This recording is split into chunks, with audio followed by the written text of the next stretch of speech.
mis helistab siis mingile inimesele, kes oleks järjekorras esimene sellele ajale ning see inimene saaks siis kinnitada, kas ta tahab seda aega või mitte, vajutades siis mingeid vastavaid klappe.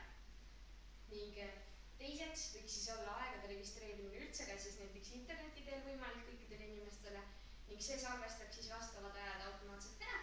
Kui sa ei soovi seda aega, mis sulle saadetakse, siis vajutad vastavale mingile lingile näiteks ning siis aeg kustutatakse ning ongi kõik väga kiiresti ja efektiivselt toimib. Kas ma rääksin liiga segaselt? Kas kellelgi on mõni idee, kuidas saaks seda väga suurepärast ideed veel paremaks teha? Hoobilt ei tulnud midagi.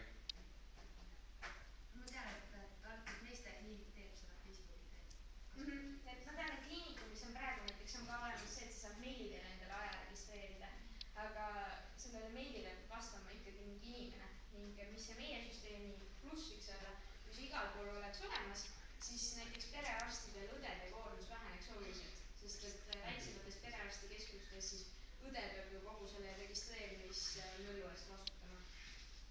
Ja see vähendaks õdede tööd ja siis nad saaksid teha oma õiget tööd, milleks nad on kvalifikatsiooni saanud. Nii, aitäh teile. Ärge siis seda ideed ära unustage. Toimu, korra küsin, kuidas see Facebooki töötab?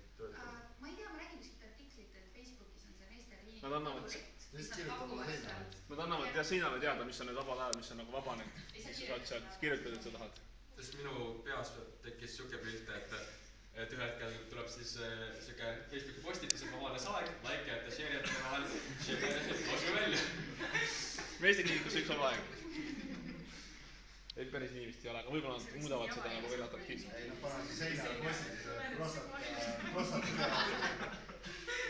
Tuleb jah selline pop-up tuleb sul üles.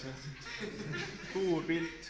Pildid ka. Kui sa näed, et kirjutada, küllap sa saad helistada, et ma tulen sellel ajal, et siis ei pea kõik teised mehed, kes seda meeste kliiniku lehte laikid teada. Meested ei ole saanud. Aga aitäh teile ja lähme edasi.